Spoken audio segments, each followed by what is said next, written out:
Hislop here with me, and he is ready to tackle some of these rumors in Transfer Radar, Shaka, because we are nearing January. Exciting times. Riyad Mahrez to Manchester United. Would this be a good move? I think it would. I thought he was going to go to West Ham, personally. But Manchester United, a good second option for Riyad Mahrez, who has rediscovered his form a couple of seasons ago. Looks a fantastic player. Maybe the creative spark that Manchester United need. Daniel Sturridge, there's always some rumors surrounding this man to Southampton from Liverpool. Would that be a hit or a miss, Shaka?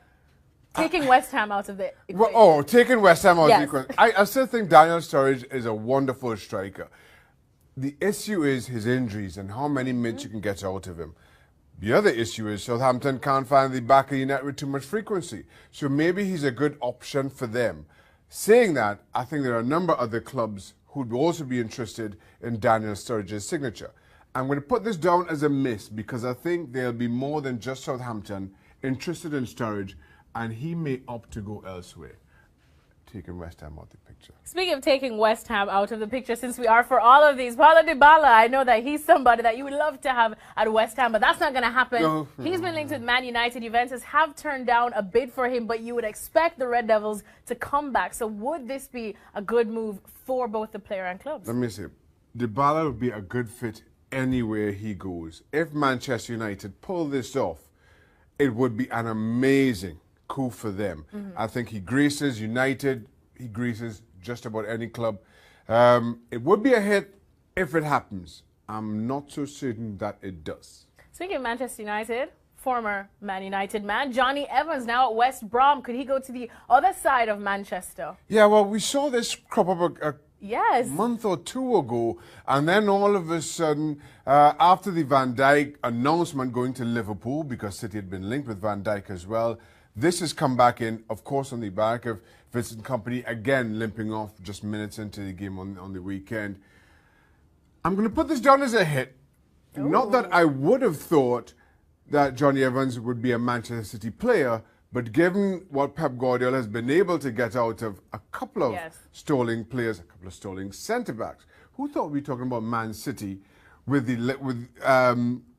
likes of Otamendi and Mangala running away with the league? I didn't think you could do it with those two centre-backs. But Pep Guardiola proved everybody wrong, myself included. Maybe he does so again with Johnny Evans. Danny Ings now, he's someone you said you don't want at West Ham. So would he be a good fit at your other former club, Newcastle? I wouldn't have him because we were about to sign Paulo Dybala. Right. That's why. Newcastle's big problem this season is scoring goals. Ings surplus the requirements at Liverpool. We need goals up in Tyneside. I think that's a hit. We need goals. How many wees does Shaka Hislop have? All that I need. All that. He's been around the block quite a few times. Thanks so much to Shaka. Continue tracking all of these rumors to see if they indeed do happen or not here at ESPNFC.com. Just about getting over Mahrez's story about breaking his 10-year-old son's arm because he criticised his footballing ability. What's on him, Paul? Well, Mr. Nicol nailed it. It wasn't very adult of me. No, but there we go. That's all right. I'm intrigued. Before we get to the questions, like, Steve, you look at Van Dijk, 75 million. Right. You're obviously, you guys are all here now with us, not because maybe because you like it, but mostly because you need the money. Or you need to... you pay it. Yeah, exactly. Does part of you resent all of this that's going on, considering all three of you were as good as the players? You know, you look at the wages that they're getting. No, you can't look. Listen, if you looked at it that way, then you'd never get out of your bed in the morning. Listen, when I was playing, the generation before me were on probably half of what I was getting. I mean, it's just the way it goes. And as I said, you can't look at it that way. If you looked at it that somebody's on £300,000 a week. Yeah. A week compared to 3 bags of chips and a can of Coke. Then, all right. Then you'd never last. I think you wouldn't come in here every day, would you? Well, I would miss out on this enjoyment. Exactly. What I would. Manchester United brought a striker for the same amount as Van Dijk. How much is Mourinho's comment justified? He got another case to prove his point for sure. No, he didn't. I'm guessing this person's a Man United fan. It certainly has that edge to it, doesn't it? I'm getting bored of these United fans more than with Mourinho. making excuses, getting as bad as the manager. Let's not forget, back in 2002, they paid 30 million plus for Rio Ferdinand. Now, I can't do the maths exactly, but that's over 100 million now. Sure. Probably. Yeah. Well, it's way over that for a centre-half. I mean, come on, shut up and get on with it. OK, with Liverpool getting Van Dijk, do they have a better chance in the Champions League than other English teams except Man City? Their attack is fearsome to any defence. Listen, I am assuming that Van Dijk is going to make a huge difference to Liverpool's back line. But, you know, him coming in, as much as helps it, doesn't completely fix it. You know, there's a huge question mark over the goalkeeper. In fact, let's just be honest, they need a new goalkeeper. They probably need a better left back. Robertson is solid, you can rely on him, does make a lot of mistakes, but you know, you don't win the Premier League or you don't win any real titles with players who just kind of get it done. I think Alexander-Arnold at right back is not ready yet, but he's a player who I think could be ready shortly. So Van Dijk makes Liverpool better, but it doesn't solve all the problems defensively. Final one, MVP for Man City this year. You want me to say Kevin De Bruyne? You can say whoever you like, Paul Mariner. Look, Kevin De Bruyne is absolutely been fantastic. I mean, just think about that ball that dinked over last night for the goal for Sterling against Newcastle. Incredible weight of pass and vision and stuff. You can throw David Silva in there if you want to get an out. I am throwing David Silva. You want to get an out of your De Bruyne bashing from How did you know I was going to say that? How did you know I was going to say that? I can read your mind. Well, you're right. Because I know when your eyes... Because I'm telling you... As your eyes start going from side to side. That's how I know you're thinking. We do. When we do the team of the week, more or less he's always in for me, David Silva. Yeah. By the way, who would have guessed Sterling would have what? 15 goals, is it? 16 in all comps. Yeah. 16 in all? Are you kidding? Yeah. Well, no, that might have changed from yesterday. Was yesterday Monday? What day is it? Yeah. No, yesterday was Wednesday. When did City play? Yesterday. 17 in all comps, because I was doing it at the weekend and it was 16 at the weekend. Who saw that coming? 17 Stevie in all comps. No, yeah, right. nobody. I'm not saying he is, by the way. I'm just throwing his name in. You do what you want, Stevie. You like him? So he was right to leave Liverpool, wasn't he? Ooh. I'll tell you what. Ooh.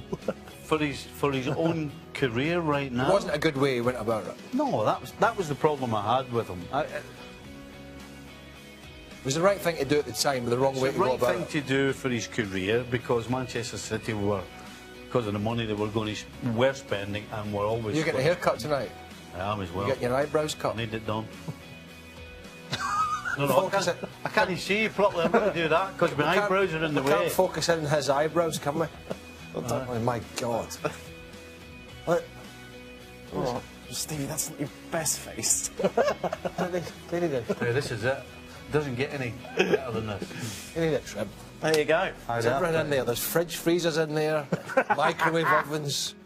If you find any money pies, in there, it's mine. Chips, pizzas with pineapple on them. No, see, you're backing up the wrong tree.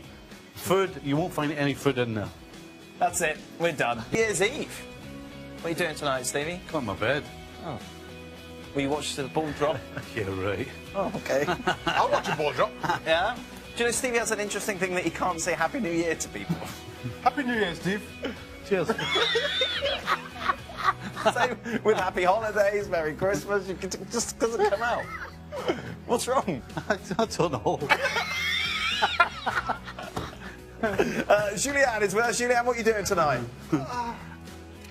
I've got a party with friends to go after the show. Oh, is it that way? You just pointed. Just behind you. Yes, actually this way.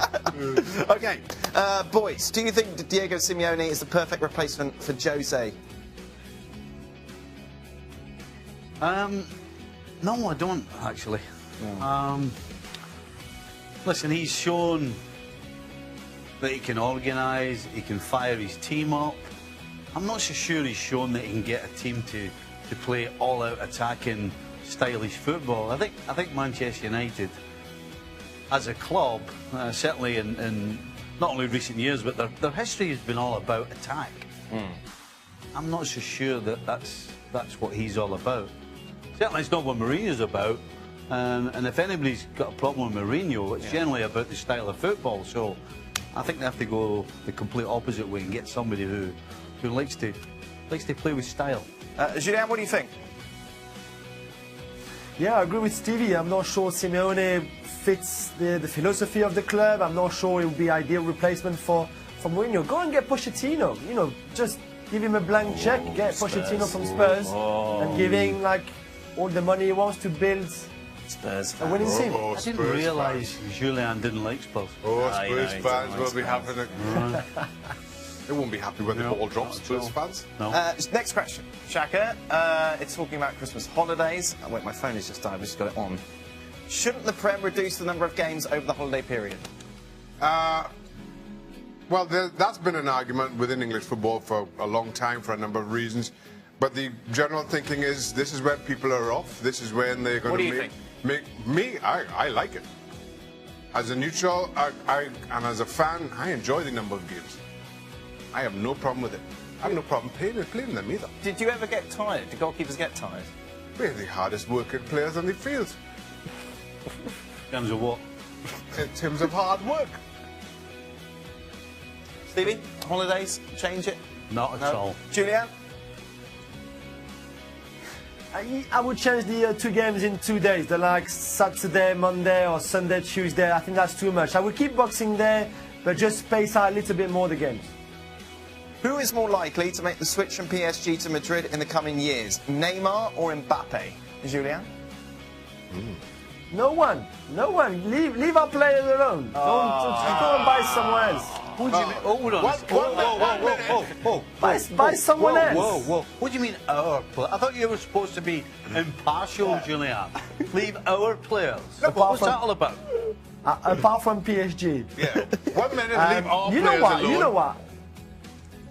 No, you know what I think? I think they actually both will end up at Madrid. I do think that Neymar at some point will get to Real Madrid. Maybe not this year, not next season, I think, but maybe after that. And I think that Mbappe will spend 4-5 years maybe in Paris, and then because it's his dream to play for Real Madrid, it didn't work out last summer because it was just not the right time for him. But he's only 19. In 4 years' time, he'll be 23. 23 is still, well, old enough then to go and play for Real Madrid. So I think that both will end up at some point at Real Madrid. City, PSG play tomorrow. Who wins, Julien? City, I still think they're better than anyone else in Europe. Over 2 legs, over one game, I think anything can happen. Over 2 legs, I still think they're too good. With a tear in his eye. What's everyone's New Year's resolutions? I'm going to run a half marathon in 2018. Oh my God! Why would you do that to yourself? Why? What do you want to do that for? Why? Just because? Because why? You must have a reason. Hey, what's happened? I'm going to run a half marathon. Have you just thought of that now? No. Been thinking about it. When? Building up to this show. Shaka, you were running for 20 years, maybe more as a professional. Why would you? Don't you think you've done enough running? Even goalies have got to run and train. As the fittest players on the park, I think it's well within my abilities. You know, hey, don't come running to me. What was your resolution last year? To learn Spanish. Didn't you have Rosetta Stone in the car? That's still a work in progress. Yeah. That was a 4-year resolution. Right. Yeah, it's different. You know what? I'm going to say something to you that my mother used to say to me. Oh. Merry Christmas. Don't come running to me when you run and fall and break your leg. Okay? Used to say that. I used to think, how's that? Don't come running to me when you fall and break your leg. How am I going to manage that? Hey? What's she said that? Well. Don't come running to me when you fall and break your leg. What a way to end the year. We've got to get Julian's New Year's resolution as well. Yeah, we're doing it up. Less bias. Less hatred I'll try of Spurs. to watch less football. Watch less in football. 2018. You're going to watch less football. That's your job. I tried. It's your job, Julian. Go on and bend it. He's only going to watch I watched PSG. too much, still I watched too You're much. not going to watch anybody else but PSG. That's it? Yeah. That is it. Stevie, do you want to say one last time? Players in a minute. What? Don't come running to me No, when no, no. you fall and break your leg. The other thing. You have to sit down. The other thing. What, have you got anything to say to our viewers? All the Where's best. your, wait, hold on, hold on. Where's your resolution? Sure, Yeah, you haven't given us one. I don't think I need to make any. I think. Let's run a, No, I know he's let's run a half marathon. hey, he's going. His New Year's resolution is to ask a question properly. Remember that one? Hey, Come and run a half marathon. that's a good place to start. Why don't you run a full marathon? If you're going to do it properly. Hey, my mum Baby used to say steps. that as well. If you're going to do something, do it properly. No, I got steps. that. Understood that Baby one. steps. Why don't you just do a proper marathon? No! Do the Boston Marathon. I have to do a half marathon to see if I can make that first. Hey, she used to say that as well. Hey, she used to say, "Don't run before you can walk." Oh, you She used to say that one as Run a well. half marathon before you run a marathon. If you run a half You one, can't you may as run well a do a full marathon one. if you haven't done a half one. No! Why? I'm running a half, make sure I can survive, and then I'll think about learning Spanish. That is it. ESPN FC returns to your screens on Monday. We're a bit earlier, 4:30 Eastern on ESPN News. The calendar year in the Premier League. This is what he has come up with. De Gea alongside of Errol, Stones, Walker, Fernandinho, Pogba, Hazard, De Bruyne, Kane and Sané. Steve Nicol. Where's Salah? Where's Sterling? Well, I suppose Salah only's played half a season. Well, Stones has only played half a season. We think, what, 12 games? Alderweireld's played half a season. How many games has he missed as well? There's a lot of those players. I mean, surely you can't put Sané ahead of Raheem Sterling for Manchester City. Sure. He was decent at the end of last season, and he's been great this season. Sterling was decent last season and has been absolutely incredible this season. So just straight away, you've got the wrong Man City player in there. And Pogba as well. I love Pogba. I think he's got a lot more to show us that he hasn't already shown us. But I wouldn't have him in there. No? I'd have David Silva before Pogba right now. Kante seems to be a big omission. Yeah, that I don't understand how he's missing, especially. Wasn't he Player of the Year? He was. Of course, that took into consideration half of 2016 as well. But yeah, he's a huge miss. I'm with Stevie. Pogba, the inclusion of Pogba, the biggest head scratcher for me. And as you mentioned, Dan Stones, I think that there's any number of centre-backs who were in there. Let's keep in mind, City didn't have... Well, City finished, what, 4th last season? Yeah. They've had a great 2017, but even so, he's only featured in, what, roughly half their league games. Azpilicueta, wouldn't you? Well, just to hear you say Azpilicueta, I would. Definitely. Yeah. Over John Stones. Julian is with us. Julian, what do you think? Yeah, I agree with you, but I think Conte deserves to be there. So does Azpilicueta, whether you want to play him as a right back or as a centre half, although he played there in the back three, which is a bit different than the back four that Mark had. In his team, and David Silva, for me, every day of the week, ahead of Pogba or ahead of Sané as well if Sterling doesn't make it. But those three, Silva, Conte and Azpilicueta, deserve to be there for sure. What a disappointing way to end 2017, Mark Ogden. That's a bit harsh. Mourinho has made the headlines once again by suggesting that Manchester United need to spend more money to catch Manchester City in the title race. Now City can go 15 points clear if they win at Newcastle tonight. United currently second, are 10 points better off than last season, so the £300 million that Jose has spent since he arrived at Old Trafford has obviously had an impact, but are they in need of an extra influx of money to catch Man City? Well, my opinion is that I think Jose, although it may sound like sour grapes, he has something of a point. When Guardiola arrived at City 18 months ago, City's squad was much stronger than United. He was working from a much better base.